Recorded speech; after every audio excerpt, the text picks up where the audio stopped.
They left us. Just like that. No warnings, no explanations, nothing.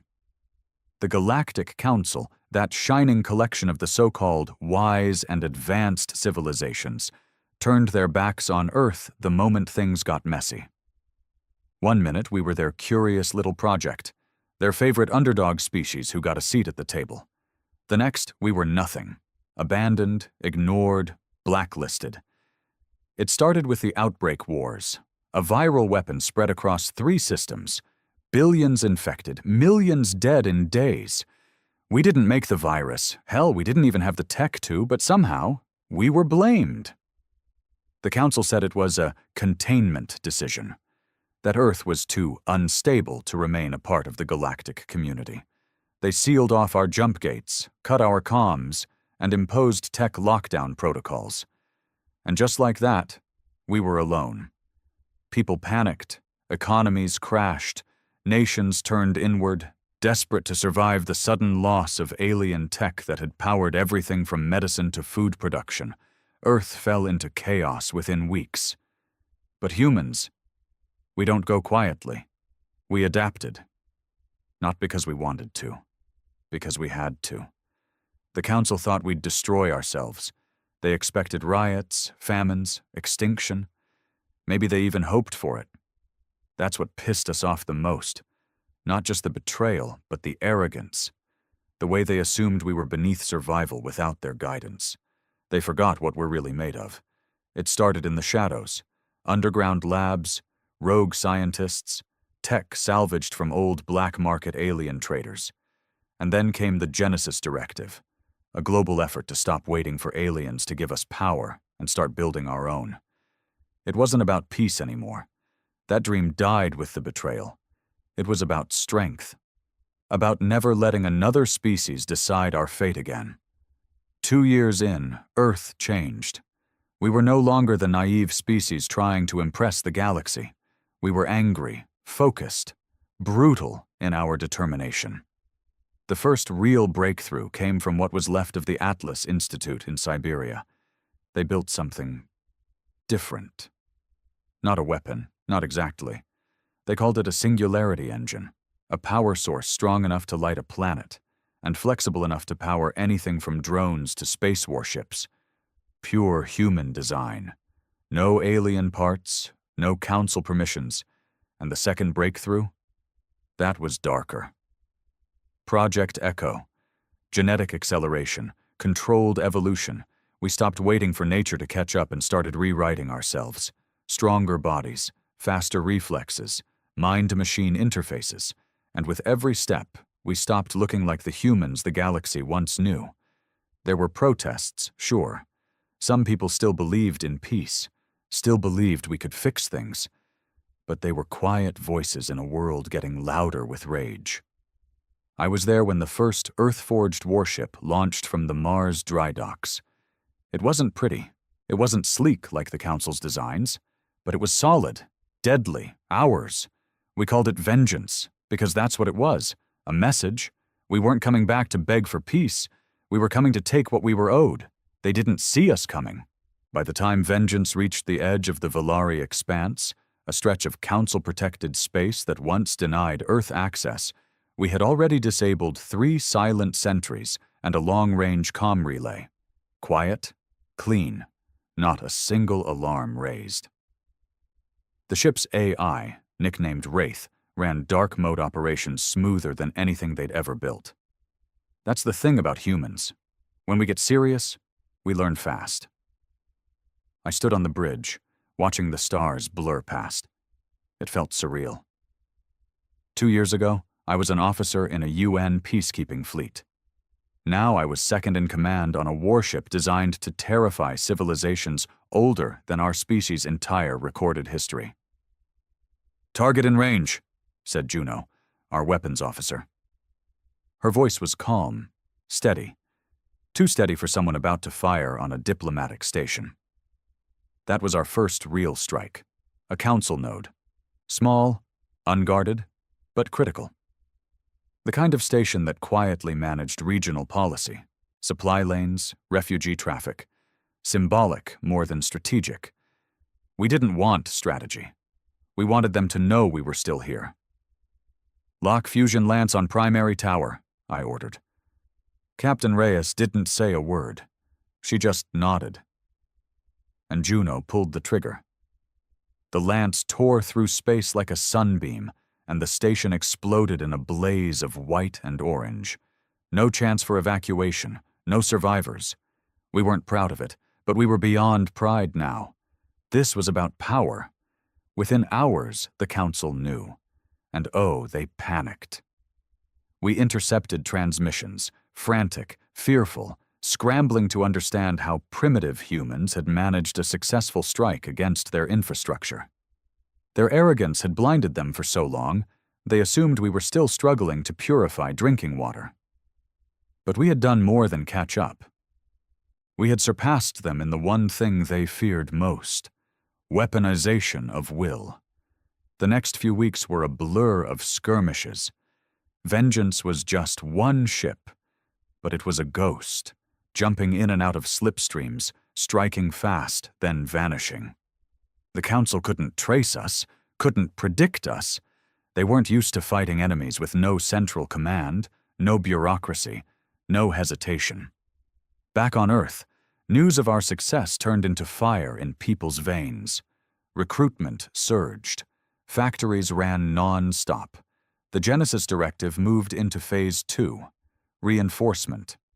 They called them Sentinels, humanoid warforms, part machine, part enhanced human, built to survive zero-gravity combat and powered by microcores, reverse-engineered from our own Singularity engine. The first Sentinel deployment happened during the siege of Karath Station, an old Council defense post now controlled by the arrogant Zathari species. Cold, insectoid things who once told Earth's ambassador we were barely conscious primates with a taste for violence. We never forgot that. The Sentinels landed without warning. They breached the hull using synchronized impact units, tore through walls, and disabled the station's shields in under 5 minutes. Only one was damaged. The rest walked out of the flames like gods. The Council issued a declaration that same week. They branded us as hostile and rogue, demanded Earth surrender all military projects, and reintegrate under supervision. Reyes broadcast our reply. She didn't scream. She didn't threaten. She just looked into the feed and said one sentence. "You abandoned us. Now you will respect us." The line went viral across neutral systems. Some species cheered. Others called us monsters. We didn't care. The next warship was already waiting. Its name? Retribution. And we were just getting started. The launch of Retribution shook the solar system in a way no alien war ever had. Built entirely on Saturn's moon Titan, it dwarfed Vengeance in both size and capability. Triple reinforced hull, adaptive shielding, dark matter torpedoes, and a pulse cannon that could erase a city in under 3 seconds. But more than its weaponry, it was the symbol that mattered most. It wasn't just a warship. It was humanity's announcement to the stars. We're no longer asking. Inside the ship, you could feel the tension. The crew wasn't made of career soldiers.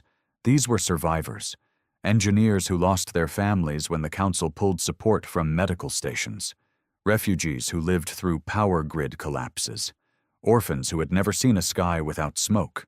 They didn't fight for medals.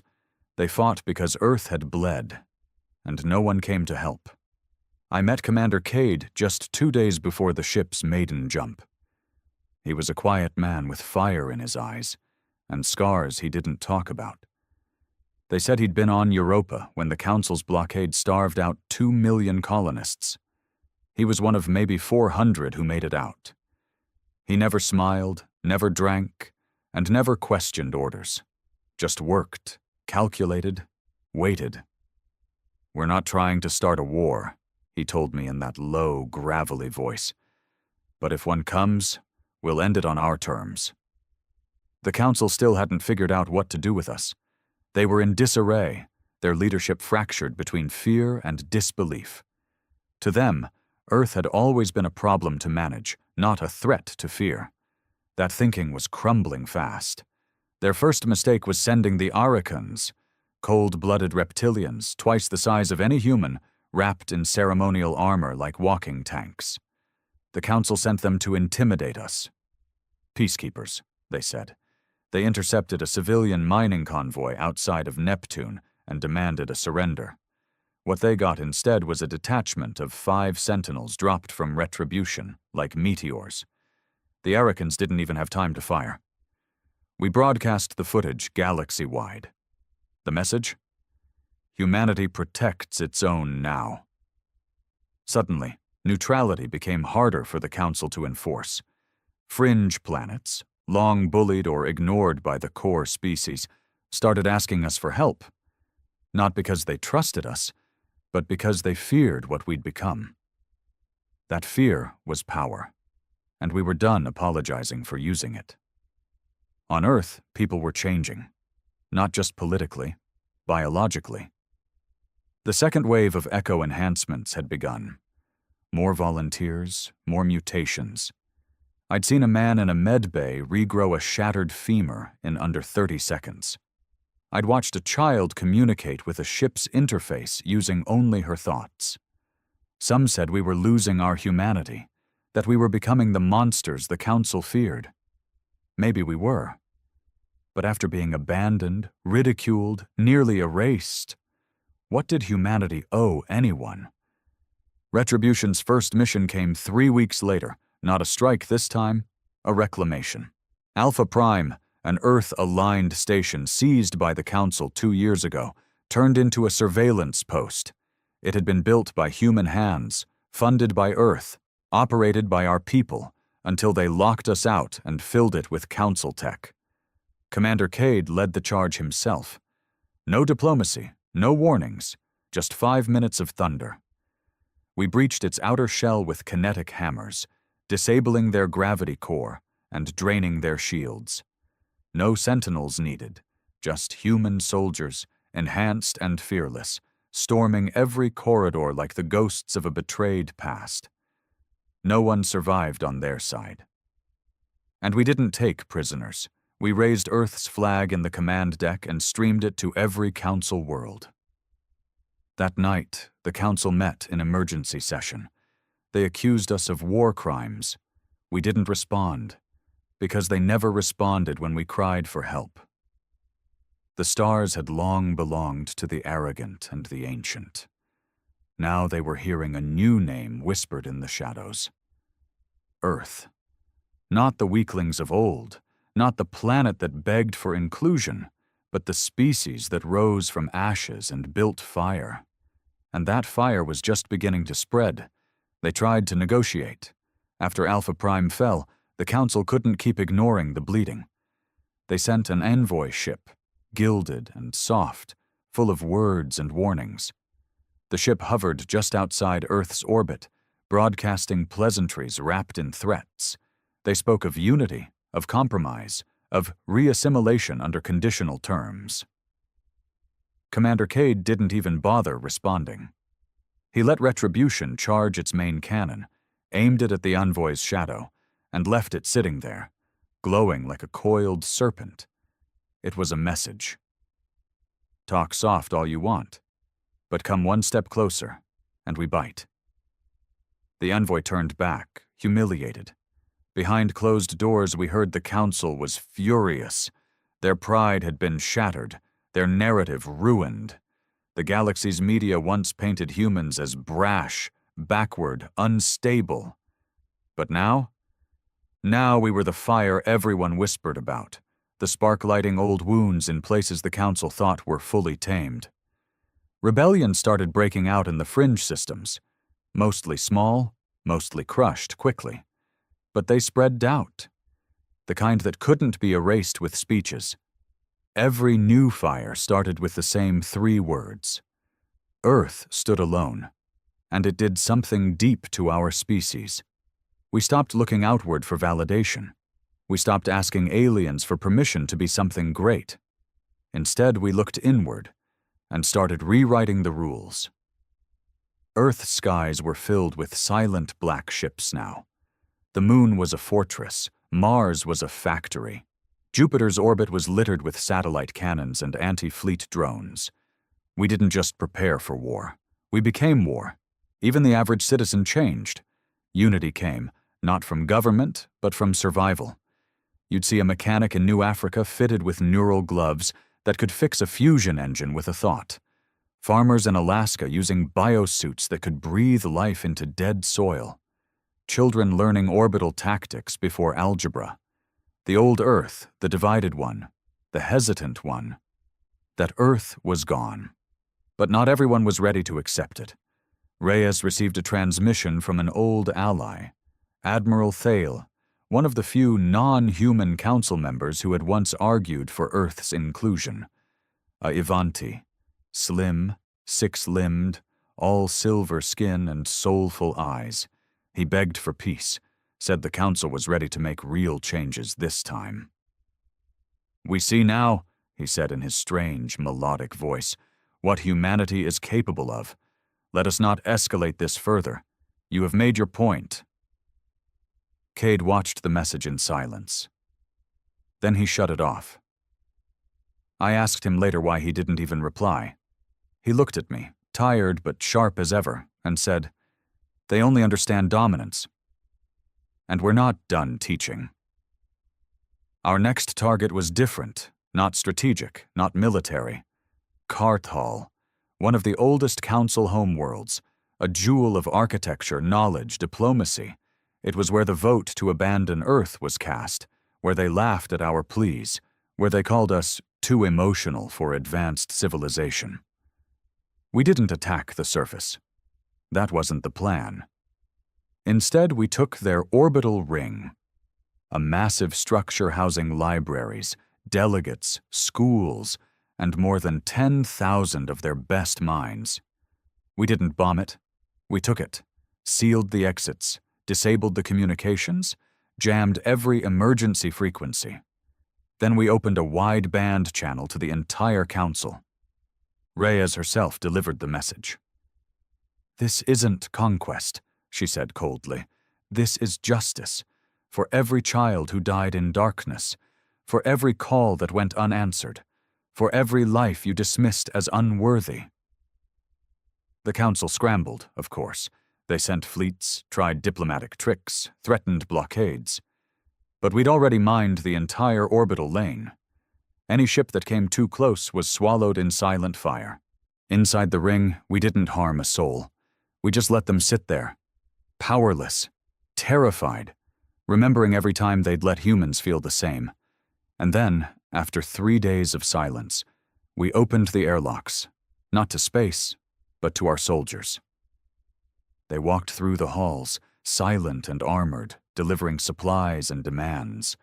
One by one, the ring's leaders surrendered their knowledge, their data cores, their secrets. One by one, they bent. And still the council called us savages. Still, they couldn't believe what humanity had become. But the galaxy was starting to believe, because power doesn't come from being liked, it comes from being feared. And we were no longer the ones running. Fear spread faster than light. After Karthal's orbital ring fell under our control, the council tried to spin it as a humanitarian failure. A terrible misunderstanding, as they called it. But no one believed them. The footage leaked. It always did. Every second of their brightest minds, trembling under the gaze of human soldiers in black armor, was seen across the stars. And it wasn't rage that followed. It was awe. Because for the first time in centuries, the invincible council had been humbled, without a single shot fired inside that ring. Some species called us tyrants. Others started reaching out in secret. Small colonies on the edges of council space, ignored, underfunded, dismissed for being too poor or too remote, began to ask for our protection. Not because they loved us, but because they saw in us something no one had ever seen in the council. Consequences. We didn't protect for free, though. Earth had changed. And our mercy had a price.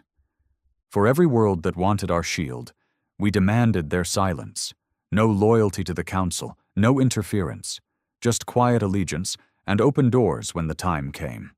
And one by one, they agreed. That was how the Black Chain started.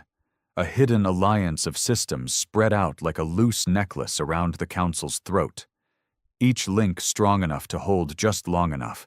Each one just loyal enough not to betray us. On Earth, we stopped pretending this was about defense. We were expanding, whether the galaxy liked it or not. The day Leviathan launched was the day I knew we had passed the point of no return. Larger than retribution, slower but unstoppable, Leviathan was a floating fortress, designed not for war, but for occupation.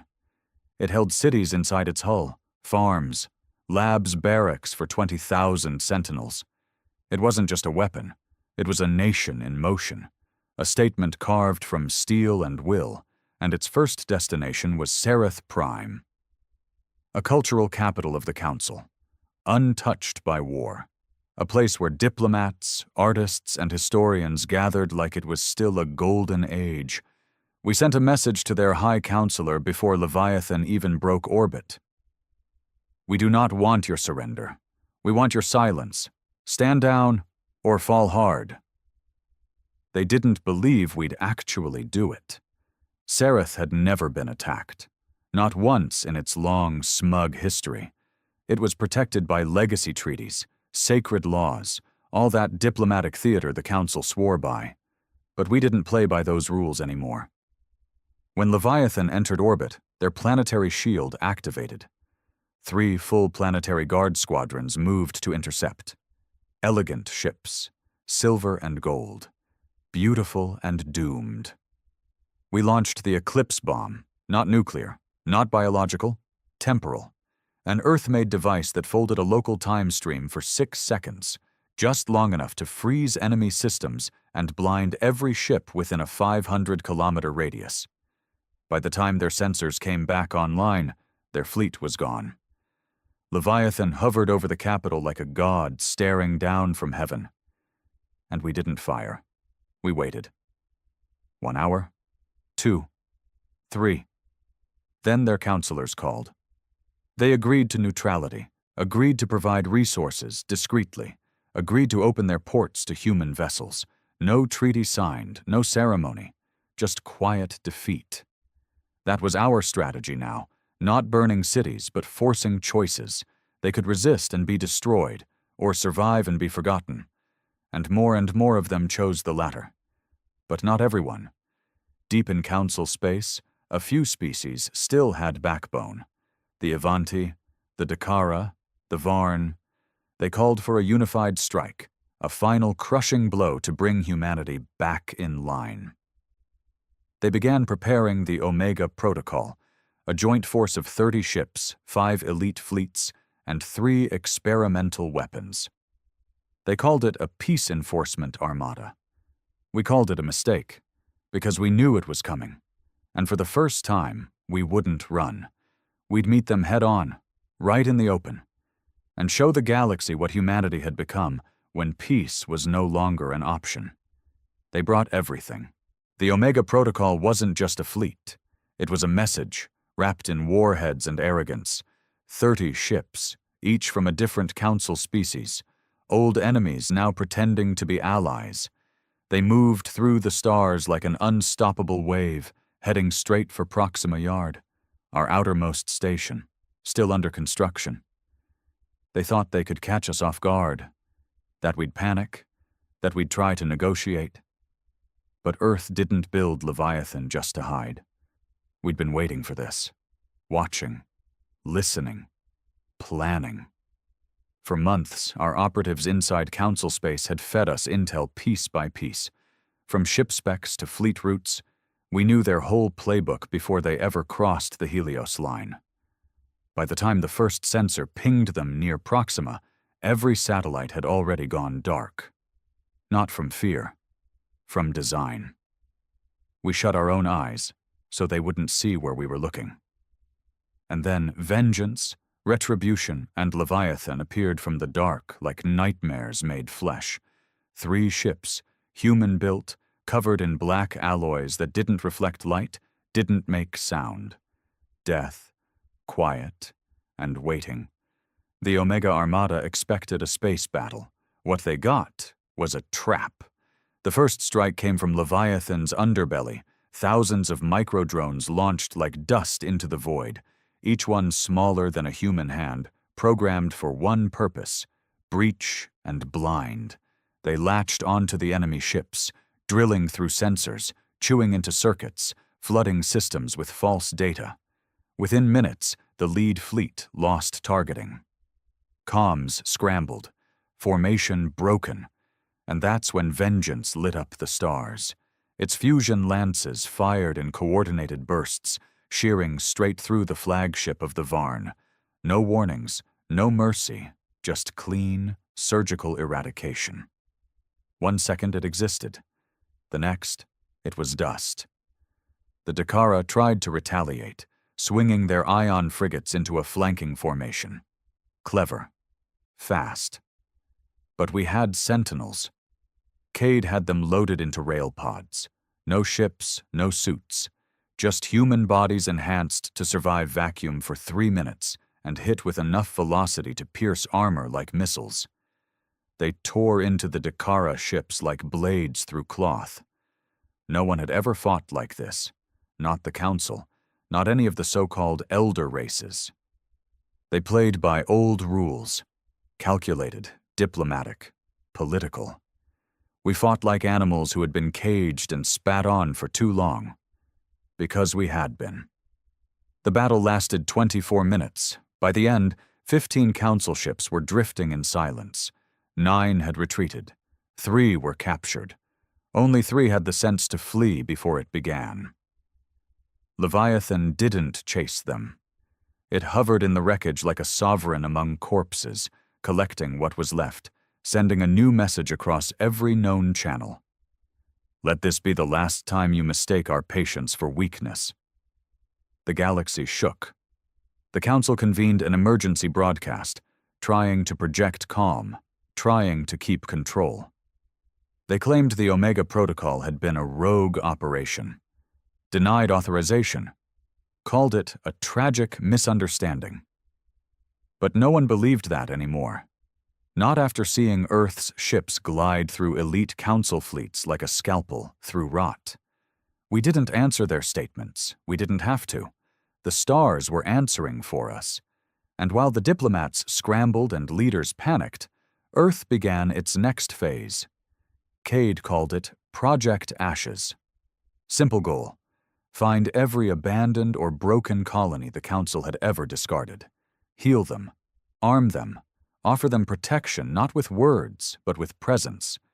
And in return, they'd fly our flag. Not out of loyalty, but because we were the only force the Council feared.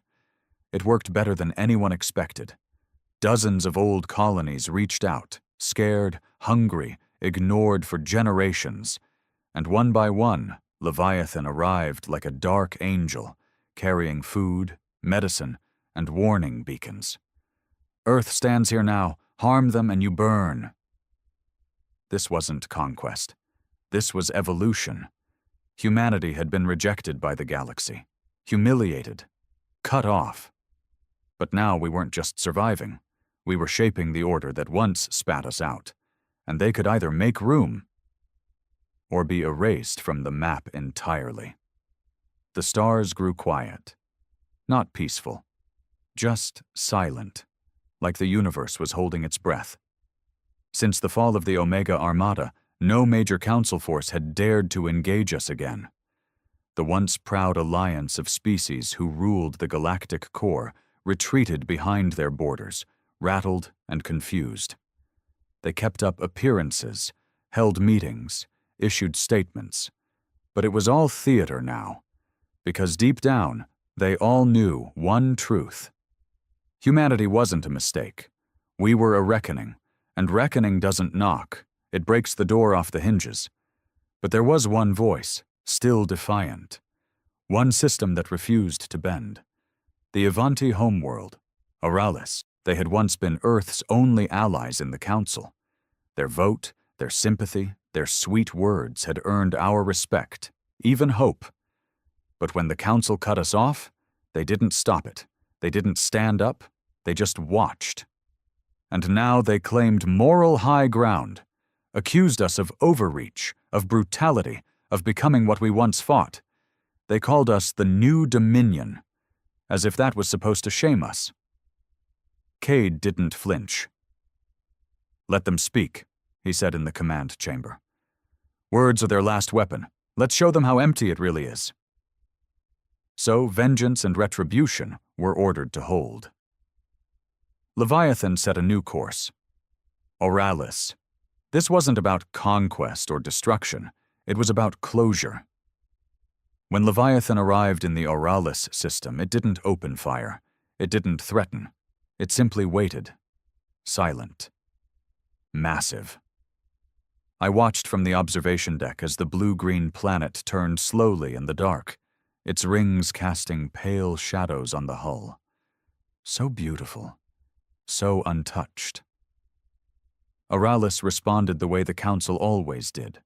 By pretending everything was still under control, they activated planetary defenses, deployed satellites, sent out diplomats in ships painted with peace symbols, old emblems of a unity that no longer existed. Reyes stood on the bridge with Cade, watching the envoy's message scroll across the main screen. "Let us speak with clarity, not violence," it read. "Let us return to reason." But Earth was done with reason, so Reyes sent a different kind of reply. A shuttle, not full of soldiers, full of names. 50,000 names etched in steel. Civilians, children, engineers, scientists, all the people who died after the Council cut Earth off during the outbreak wars. Not warriors, not threats, just people, dead from neglect, indifference, silence. That shuttle descended slowly, unarmed, unmanned. It landed in the center of Oralis's Unity Plaza, and when their guards approached, the hatch opened automatically. Inside was one message. "This is who you let die. Speak their names before you speak to us." The broadcast reached billions. Across every system, every news feed, it was raw, ruthless, and honest. And that honesty hurt them more than any weapon could. That night, 1,000 systems turned away from the Council. Not toward Earth, not yet, but away from the lie they'd believed in for so long. The Council tried to counter with more propaganda, but it fell flat. Their power was fading, not just militarily, but morally. Their entire identity was crumbling. And in the middle of that collapse, Earth made its move. We didn't conquer. We invited. We sent envoys, not with demands, but with solutions. Need energy? We'll send singularity cores. Need security?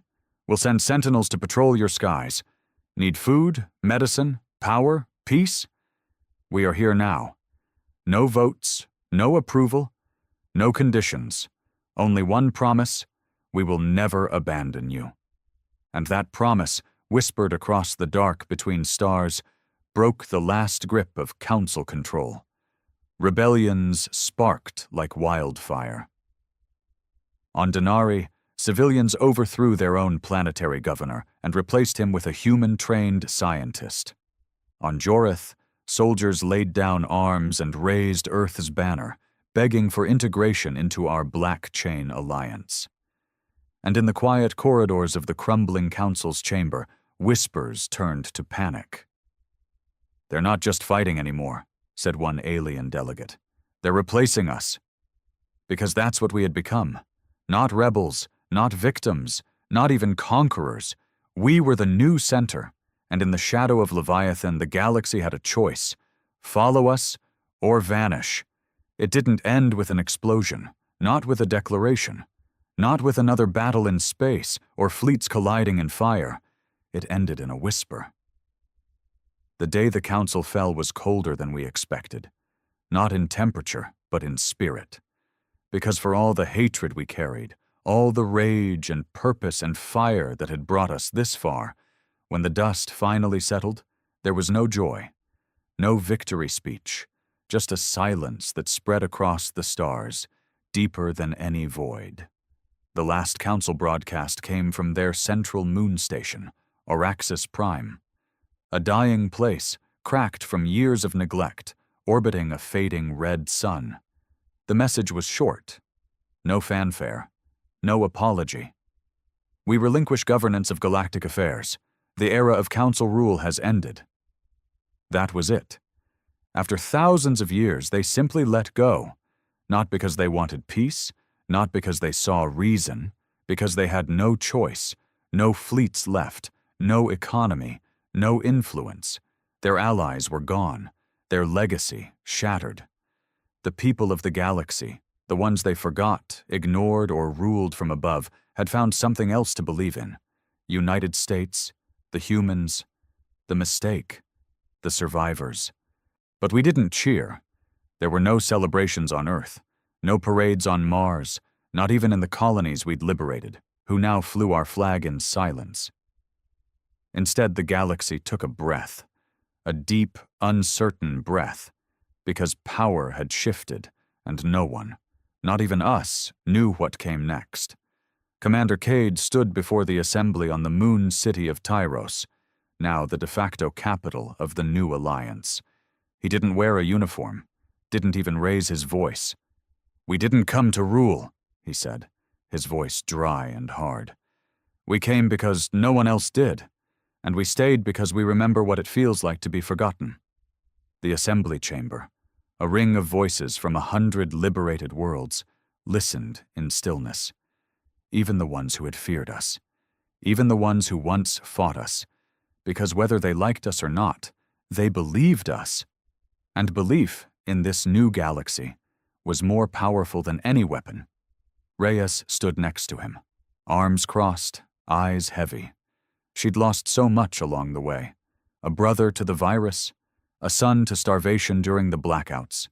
She wasn't interested in thrones. She wanted justice. But justice doesn't always look like fire. Sometimes it looks like rebuilding. So we began. We didn't rebuild the council. We built something new. No high council, no elite circle. Just the Accord, an open forum run by AI oversight, human-engineered but non-partisan. Every world got a vote. Every species a say. Earth had 3, same as any other major world state. No more, no less. It was messy, loud, democratic in the worst and best ways. And it worked, because fear may have won us the war, but fairness would win the peace. Still, not everyone trusted it. There were those who said we traded one empire for another, that our sentinels, now stationed on dozens of worlds, were a shadow army, that the Accord was just Earth in disguise. And maybe in some ways they were right. We hadn't forgotten what was done to us, and we weren't about to risk it happening again. So we stayed sharp. Leviathan remained in orbit over the inner colonies, our silent guardian. New vessels were launched, Endurance, Resolve, Judgment, not as warships, as deterrents. We called them peace anchors, but make no mistake, they were armed, because peace without strength is just a pause before the next betrayal, and we would never be betrayed again. Back on Earth, something strange happened. For the first time in our history, there were no wars, not between nations, not over resources, not even over ideology, because humanity had faced something larger than itself, had been exiled, mocked, nearly erased, and survived, and survival breeds unity. Africa became the center of agricultural recovery, its deserts now green with vertical farms powered by singularity reactors. Asia became the engine of infrastructure, rebuilding colonies and crafting orbital cities. South America led medical science, pushing echogenetics into disease reversal and neural growth. Even Antarctica held value, now home to the cryovaults, storing the DNA of 100 species we once thought we'd never meet. And for the first time, every child born under Earth's gravity had a future bigger than its sky. I walked the streets of New London one afternoon, years after the fall. Children laughed. Trains floated. The air smelled clean again. But what I remembered most were the murals. On nearly every building, they painted faces. Not generals or leaders. Just people. Forgotten people. Victims, survivors. The names we once sent to Oralis in that quiet shuttle of shame. We never let ourselves forget. Because the moment we do, we become them. The ones who once ruled and watched and let others die. And humanity had decided. We'd rather be feared than forgotten, but never feared by the ones under our care. We held the galaxy now, yes, but gently. Not because we were weak, but because we knew exactly what strength can do when no one holds it accountable. That was our legacy, not vengeance, not power, but memory. Because we remembered what it felt like to scream for help into the void and have the stars turn away. And we swore, as long as we breathed, that would never happen again. Not to us, not to anyone. It was supposed to be a peace mission. At least that's what Commander Alex Renar was told when he stepped onto the bridge of the Havoc-class dreadnought, HSS Deliverance. He didn't ask questions. He never did. Orders were orders, and he'd followed them all his life. But something felt wrong this time. The kind of wrong that creeps in your bones and never leaves. The Deliverance wasn't like other warships. It didn't have sleek lines or a polished hull like the older Terran cruisers. No, this beast looked like it had been built for one purpose: destruction. Its jagged black armor looked scorched from 1,000 battles. Its cannons hummed even when idle, like they were hungry for more. And every corridor inside it pulsed with low blue emergency lights, even though there was no emergency. Not yet. Alex walked down the steel hallway, past his silent crew, their eyes down, expressions flat. Nobody spoke much on this ship. Maybe they were scared. Maybe they already knew what he didn't. "Status?" he barked when he reached the bridge. Lieutenant Corrin glanced up from his console. "We've entered the Brel sector, Commander. Target planet is locked." "Planet?" he asked, his voice sharp. "Singular?" "Yes, sir, just one. A colony moon, unarmed, not even shielded." Alex paused. "And we're attacking it?" Corrin hesitated. "Not exactly. We're deploying the dust." A chill ran down his spine. The dust. A silent killer. It wasn't a missile or a bomb. It was worse. A microscopic cloud of synthetic spores, engineered to eat through metal, tech, and organic tissue alike. Once released, it would coat a world in hours. Cities would collapse, skies would choke, water would turn black, and everything alive would die slowly, begging if it could still speak. "Why?" he asked. It came out low. He already knew Corrin wouldn't have an answer. He didn't, just looked down. There was no war, at least not an official one. Humanity had signed 12 treaties after the last galactic conflict, each one more desperate than the last. But something had changed. No one said it out loud, but everyone knew. The Council back on Earth was tired of negotiations. They wanted power back, territory, fear, and they had the Deliverance to do it. They called it a deterrent. But to the rest of the galaxy, it was already a nightmare. Alex sat in his chair and stared at the screen. The moon below looked peaceful, gray and green, with small dots of settlement lights. Farmers, traders, civilians. "This is wrong," he said under his breath. No one answered. The order came through seconds later. A tight line transmission. No message. Just one word, encrypted and blinking on his screen. "Release." His finger hovered over the panel. Behind him, Corrin whispered, "It's just a colony, sir." They'll barely register it in the news cycle. He didn't turn to look at him. "That's not the point." But he pressed the button anyway. There was no explosion, just silence. The launch bay hissed as the dust canisters were dropped from the ship's underbelly. Thousands of silver pods, each smaller than a football, drifting like snowflakes toward the surface. It would take an hour. Maybe less. Alex stood slowly. His chest felt tight. He looked at his crew. Still silent, still obedient. "We've become the thing we used to fight," he muttered. The screen shifted. The colony's surface was already changing, dark veins spreading like cracks through the ground. Lights blinking out. A tower crumbled like sand. Corin's voice cracked. "Another mission complete, Commander." Alex looked at the ship's name painted across the window frame. Deliverance. What a joke. He left the bridge. In his quarters, he sat down and stared at his hands. They didn't shake. That scared him more than anything. He was getting used to it.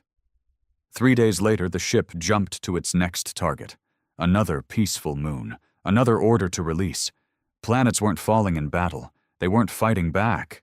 They were just disappearing. One by one, and the galaxy was watching. Terrified. 3 days. That's how long it took to move from one graveyard to the next.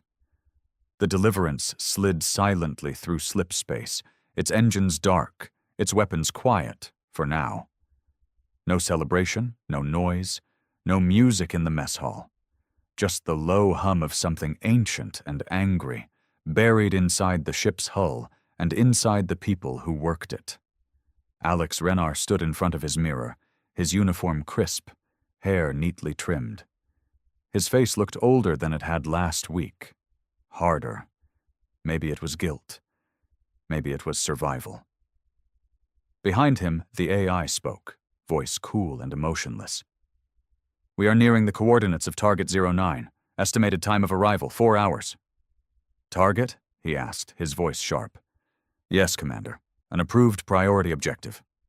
He turned. "Is it armed?" A pause. Number civilian population of 6.2 million. Mixed species. Agricultural and cultural center.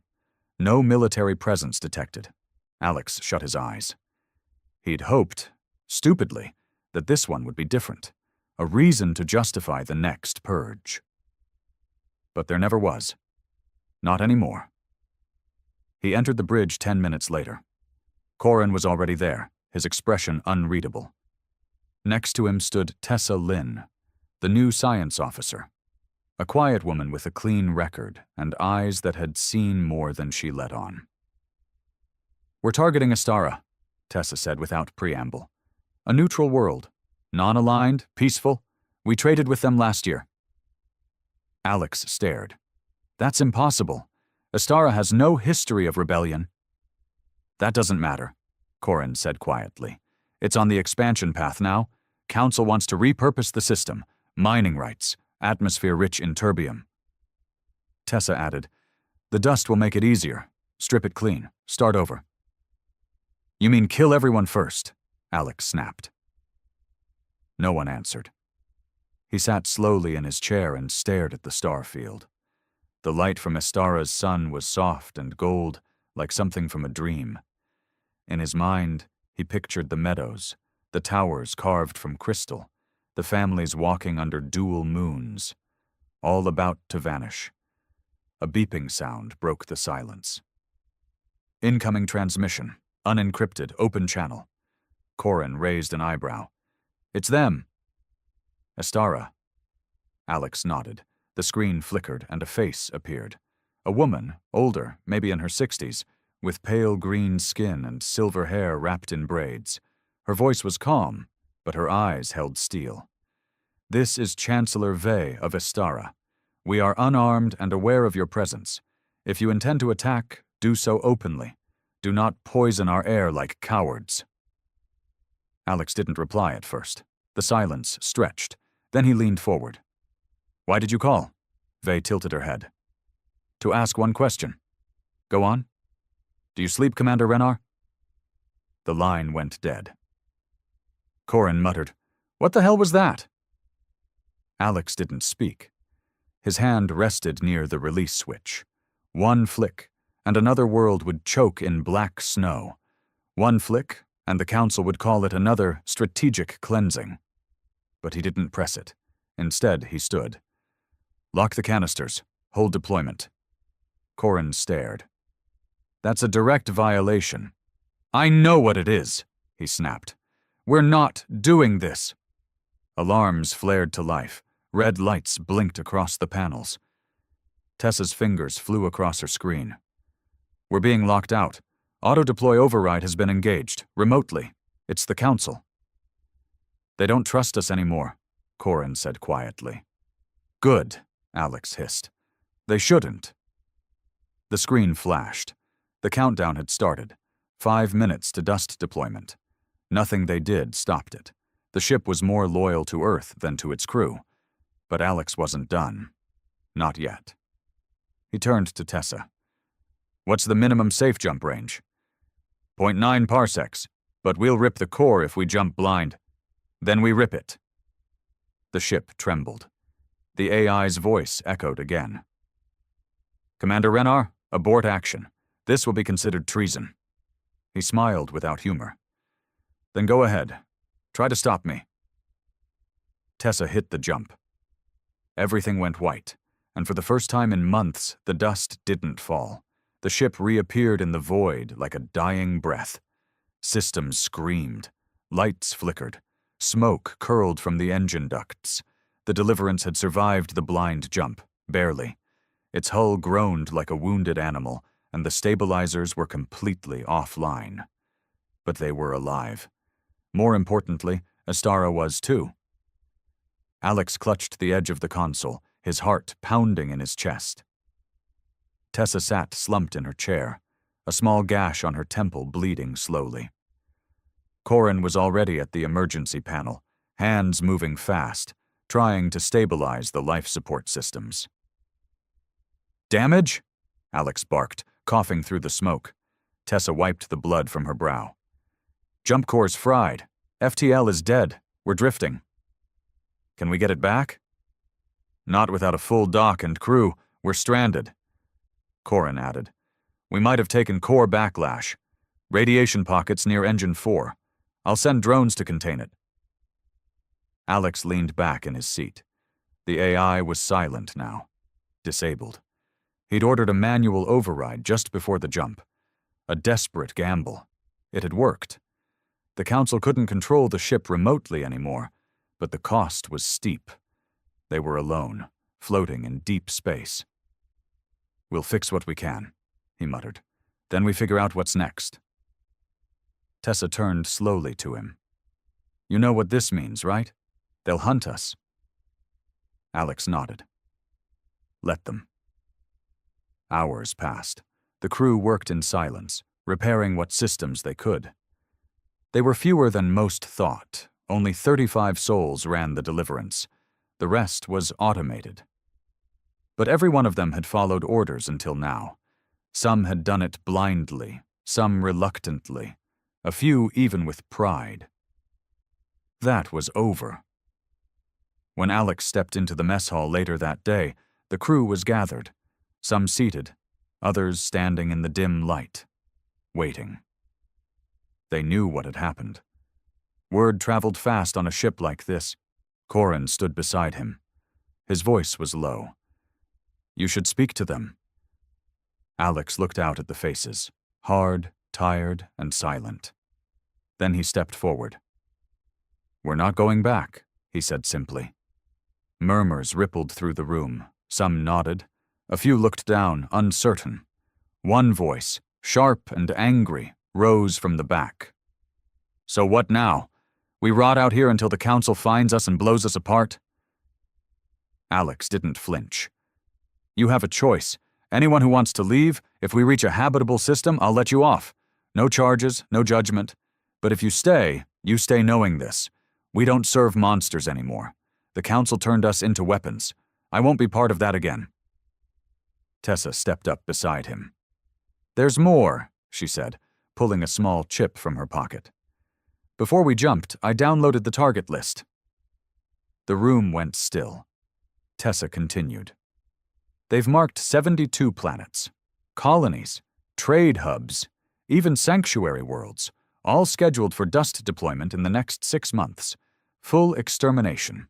No military value, just real estate and minerals. A low curse echoed from the crew. Alex met their eyes. This isn't war, it's slaughter. Another voice, this one quiet but firm. You said we had a choice, so what's your plan? He didn't answer immediately. He let the silence speak for him first. Then, finally, he said, "We go after the other warships." That landed like a punch. Even Corin stared. There are 5 more Havoc-class ships like this one, he continued, each one carrying dust, each one under Council command. If we can stop even one of them, disrupt their missions, warn their targets, we save lives. And the Council? Someone asked. We expose them, he said simply. The galaxy still remembers the old wars. They won't stay silent if they know what Earth is doing. Another silence, heavier this time. Then slowly, one by one, heads began to nod. Not all, but enough. Corin leaned in close and whispered, "You're really going to start a war against Earth?" "No," Alex said. "I'm going to stop one before it kills everything worth saving." They spent the next 5 days floating in darkness. The Deliverance was a crippled beast, its FTL drive offline, long-range comms severed, and its engine barely limping at sublight. But Alex didn't waste a second. Every crew member now had a task: rebuild, recalibrate, or rearm. They might have been stranded, but they weren't done. He met Corin and Tessa in the war room on the 6th day. The lights above them flickered weakly, casting long shadows over the holographic table in the center.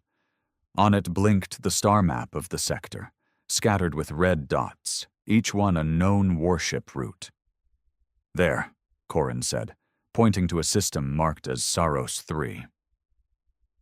One of the other Havoc-class ships, the HSS Oblivion, is scheduled to pass through here in 8 days, escorting cargo, probably dust.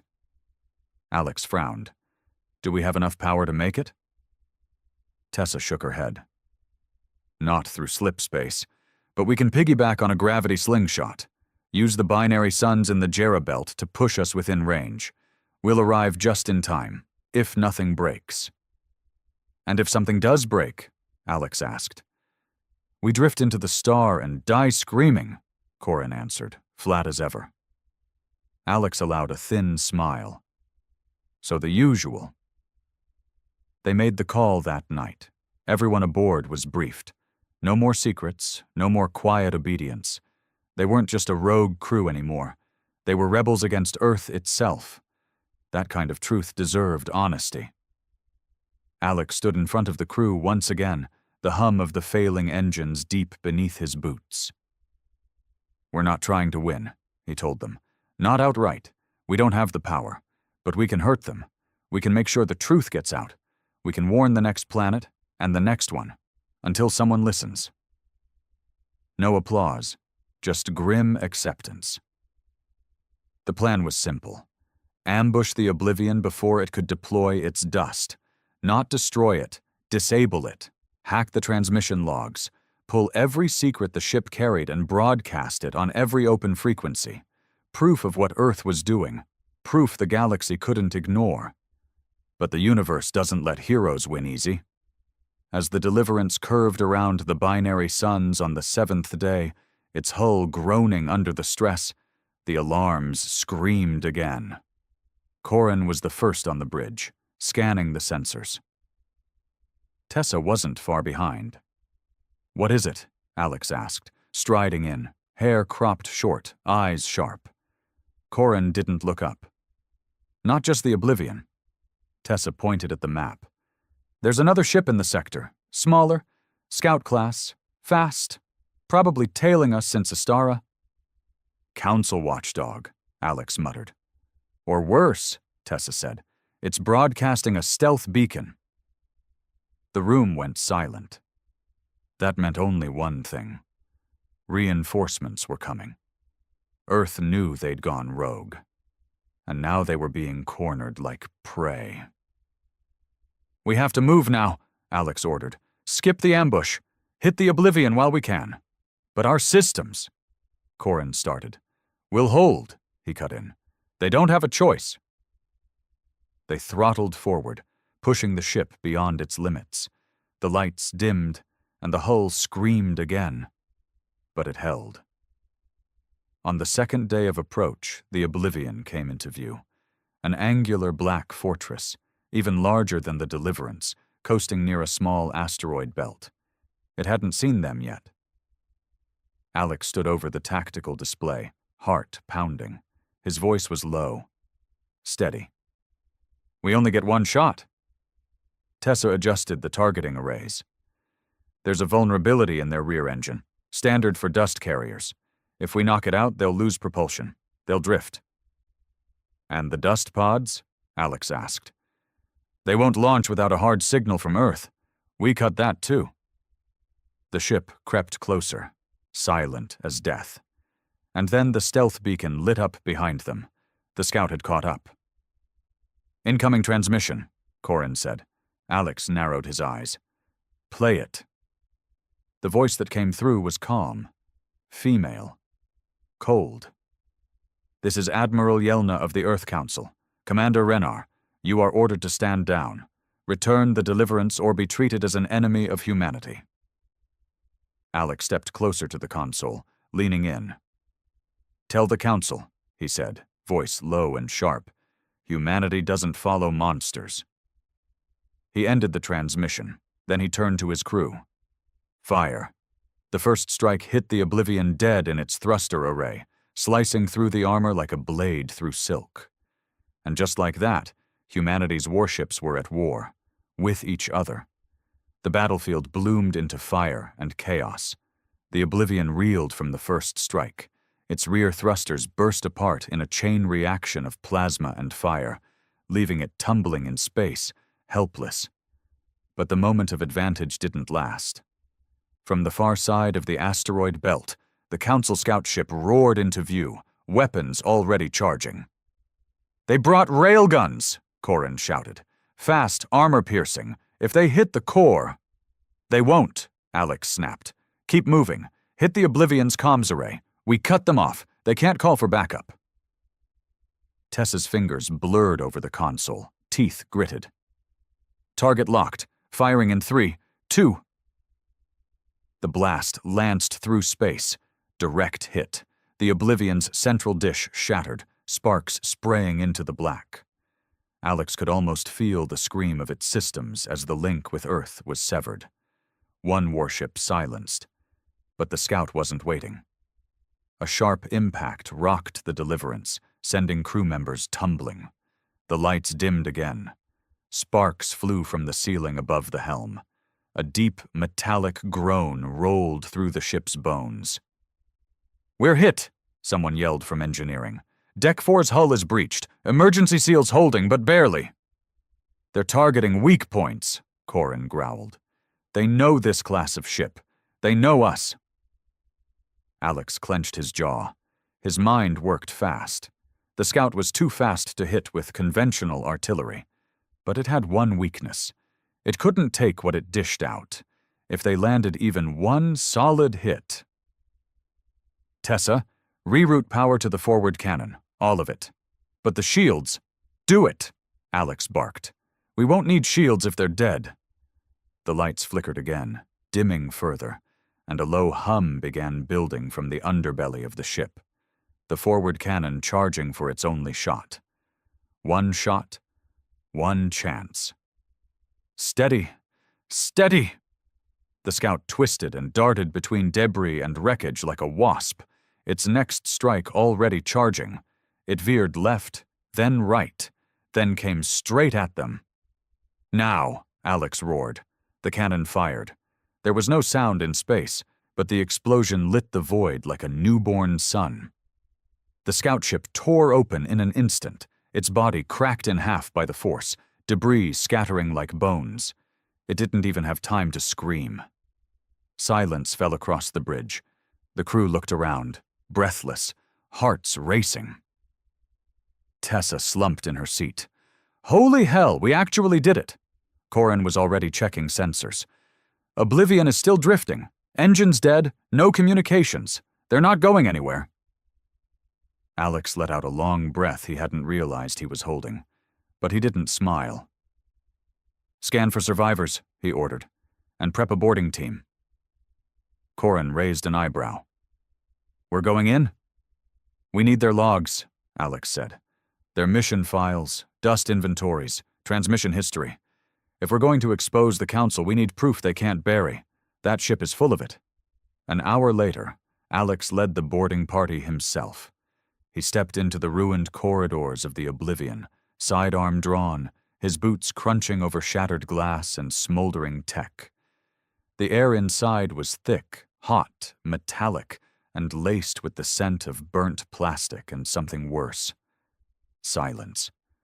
Bodies floated in zero gravity, some still strapped to their consoles, others mangled, their uniforms soaked in blood. He pushed past them, trying not to look at their faces. These weren't his enemies. They were just soldiers, following orders, just like he had. They reached the central data core. Tessa plugged in her interface, eyes scanning the readout. I've got it, everything. Deployment schedules, dust logs, command directives, encrypted but readable. She paused. What? Alex asked. Tessa looked pale. There's something else, a new file, just uploaded, minutes before we attacked. She handed over the tablet. Alex read the header. His heart stopped. Project, Wasteland Harvest, Stage 2 initiated. What the hell is this? Tessa's voice was barely a whisper. They're planning something worse. A deep chill ran down Alex's spine. Then the lights inside the Oblivion flickered once and went dark. Corin's voice crackled over comms. Commander, you'd better get back here. We just picked up something big coming out of slip space. Alex turned to the viewport just in time to see it arrive. Another Havoc-class warship. But this one was different, sleeker, newer, painted in jet black, with crimson insignias glowing like veins across its hull. The HSS Purifier. And it wasn't coming to talk. The Purifier didn't slow down. It emerged from slip space with brutal precision, weapons armed, engines roaring like the wrath of a god. Alex barely made it back aboard the Deliverance before the first barrage hit. The ship shook so violently, he slammed into the wall of the docking bay, his helmet cracking. Pain bloomed across his shoulder, but he pushed through it, ran through the smoke-filled halls, past crew shouting orders, past the hiss of pressure leaks and flickering lights. The bridge was chaos. They've disabled our starboard batteries, Corin yelled. Hull breach on deck 6. We've lost 5 crew already. They're targeting our life support next, Tessa added, pale but calm. This isn't suppression fire. They want us gone. Alex grabbed the command console, steadying himself against the shaking deck, and stared at the tactical map. The Purifier was faster, stronger, cleaner. No scars, no battle-worn plates. The Council had sent their new toy, probably captained by someone fresh, obedient, and cruel. How the hell did they find us so fast? He muttered. Tessa answered without looking up. The scout ship. It was a beacon. Alex swore under his breath. Of course, the moment that scout had seen them veer off course, it had sent out more than a warning. It had tagged them with a tracking signature. The Council hadn't just come to finish the job. They'd come to make an example. Options? He asked, though he already knew the answer. Corin's jaw was tight. Head-to-head, we lose. We're slower, older, and already damaged. If we stay here, we die. Can we run? He asked. Tessa's fingers flew. I can get us a half-jump. Dangerous. Might tear us in two. But it'll put us near Vega's asteroid field. We lose them in there, we might live. And if we don't, Tessa glanced up, we get vaporized. Alex stared at the display again. The purifier was getting closer. His gut screamed that this was more than just an execution mission. This was personal. They wanted him. The traitor. "No," he said at last. "We don't run." Corin blinked. "What?" "We don't outrun it. We outsmart it." He zoomed in on the battlefield. The Oblivion still drifted behind them, dead in space, but filled with volatile fuel cells and unused dust canisters. Alex turned slowly to his crew. "We rig the Oblivion to blow." Silence. "You want to make it a bomb?" Tessa asked. "We make it a ghost. We leave just enough signature behind that it looks like we're still aboard. Then we trigger the core remotely. When the purifier comes in close to finish us..."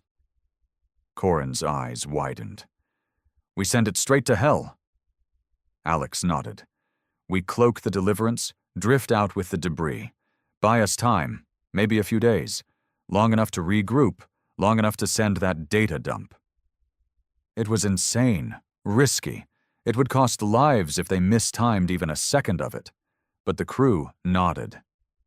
Because the truth was, none of them wanted to run anymore. They worked fast. Drone crews swarmed over the Oblivion, planting charges near the core. Tessa rigged the signature distortion arrays, copying the Deliverance's ID to the Oblivion's nav log. Meanwhile, Alex composed a short message on a tight beam broadcast. Not to Earth. Not yet. To the neutral worlds. The silent ones. The ones who had watched but said nothing. He loaded the data Tessa had found. Every classified directive, every recorded order for planetary erasure. Every piece of Earth's monstrous plans.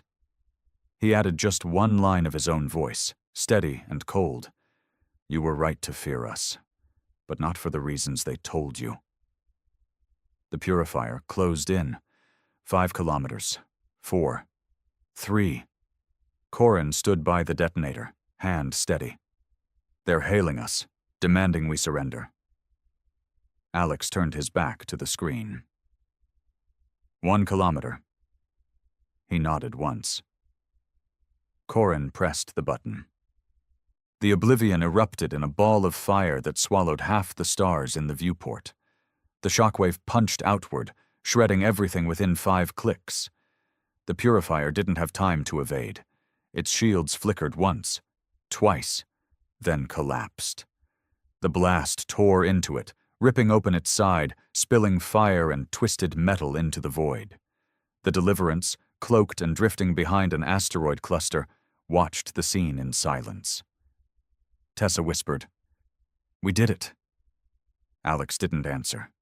He just stared at the wreckage, his face unreadable. Behind them, the transmission beacon blinked green. The truth was out. But war had just begun. The galaxy did not stay silent. 3 days after the transmission, the stars buzzed with noise. Coded messages, emergency signals, diplomatic protests. Word of Earth's atrocities spread like wildfire. The names of the exterminated worlds scrolled across neutral networks, their dead no longer hidden beneath council red tape. Astara, Kellen Prime, Torth's Reach, all gone or marked for erasure. And now everyone knew. Some planets responded with horror, some with disbelief, but others, those who had always suspected, responded with fury. The Deliverance drifted near the Vega asteroid field, its hull dark, systems quiet. The crew waited, braced for the retaliation they knew was coming. But instead, something unexpected happened. They got a message. Corin picked it up first. Encrypted burst transmission. Origin point, Lauren Station. Independent. Outside council control. Alex stood behind him. "Play it." The voice was male, gruff, scarred with experience. "This is Captain Vex Tharn of the Grudge Keeper. We saw your broadcast, thought it was a trick. Then we saw the purifier burning. That changed things." Static cracked. Then the message continued. "You're not the only one sick of Earth's lies. We're moving. You're not alone anymore. Stay dark. We'll come to you. Tessa looked at Alex, stunned. He's ex-military, Earth's old command, retired after the first galactic treaty. Alex nodded. They tried to silence him years ago. Looks like he's still got teeth. For the first time in weeks, hope flickered. Not much, just enough. But it didn't last. By the time the Grudgekeeper arrived, so did another fleet. Not Earth's. Worse, the Jarl, a reptilian species once conquered by humanity, now living in exile across the rim systems. For decades they'd hidden, rebuilt, whispered. The Council had always assumed they were broken. They weren't. Tessa picked up their warp signature first. 6 ships, no communications, no ID, no transponders. Position? Alex asked. Corin answered, grim. They're circling the wreckage. The purifier. They're scanning for dust. A deep silence fell. Tessa looked up sharply. They're scavenging. Why? Corin muttered. Why would they want that stuff? Alex's voice was hollow. Because they saw what we did to Astara, and now they want to do it back. They all looked at the screen. The Jarl ships began towing pieces of the Purifier's hull. One by one, they vanished into slipspace. Corin's voice was quiet. We just started something we can't control. The next day, Vex Tharn and his crew docked. The man himself stepped off his rusted destroyer with a limp and a blaster on each hip. His face was half covered in cybernetic plates, one eye glowing red. He didn't salute. You're the one who nuked a warship with another warship? He asked, voice gruff. Alex met his gaze. And I'd do it again. He grinned. Good answer. Tharn wasn't alone. 3 more independent captains had followed him. Pirate lords, smugglers, ex-marines, each one bringing weapons, ships, and a hatred for Earth that had only needed a spark. And now the spark was lit. In the war room, surrounded by criminals and old soldiers, Alex laid out the map of Earth's known operations. Stage 2 of the Council's plan is underway, he said. We don't know what that means yet. But we know they've accelerated dust shipments. Dozens of colonies are in danger. Tharn pointed at a system near the edge of Council control. Threx 9, used to be mine. Council kicked us out, sterilized the soil. We go there next. We hit them where it hurts. We're not just fighting Earth anymore, Tessa said. The Jarl have the dust now. If they figure out how to replicate it, they'll do worse than we ever did, Alex finished. Silence. Then Tharn grunted. Then we stop both sides. Corin raised an eyebrow. So we're what now? Rebels? Pirates? Peacekeepers? Alex stared at the blinking stars on the holomap.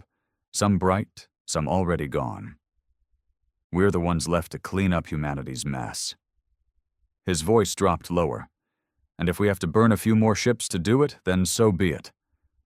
Outside, the stars burned cold, and war was coming for all of them. The galaxy teetered on the edge of a blade. 2 weeks after the broadcast, the war had no name but already had 1,000 victims. Dust storms tore through outer colonies. Civilian freighters vanished in Council-controlled zones. Jarrell warbands, high on stolen human tech, hit supply routes with surgical precision, always leaving one survivor to send the message. This is justice. Inside the Deliverance, the tension was a constant hum. Alex hadn't slept more than 2 hours in a row. The alliance with Captain Tharn and the Independents held, for now, but it was fragile. Pirates had short patience, and even shorter loyalty. Still, it was all they had. Tessa walked into the command deck, her face pale, eyes hollow. They're going to use it, she said without preamble. Alex looked up from his console. Who? The Jarl. We intercepted a signal. They're calling it Red Sky Protocol. Corin leaned forward. Target. Tessa took a shaky breath. Terra Nova, one of the old sanctuaries. 6 million people. Mostly refugees.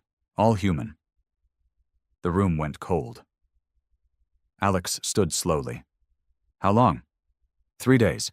They're bringing in repurposed dust pods from the purifier wreck. Crude delivery system, but it'll work. Alex's jaw tightened. He stared out at the stars, his reflection a ghost in the viewport. This ends now. They moved fast. The makeshift fleet of rebel ships, independents, and smugglers regrouped in the dark between stars. 5 vessels total, including the Deliverance and Tharn's Grudgekeeper. Outgunned, outnumbered, but not outwitted. The plan was simple. Intercept the Jarl convoy before it reached Terra Nova. Destroy the dust. Disable the carriers. No prisoners. No mercy. Because this time, humanity was the one trying to stop extinction. The battle began near the ruins of Coral Station, a long-dead trading hub now nothing but twisted metal. The Jarl arrived first, confident, their ships sleek and black, shaped like blades. They hadn't expected resistance.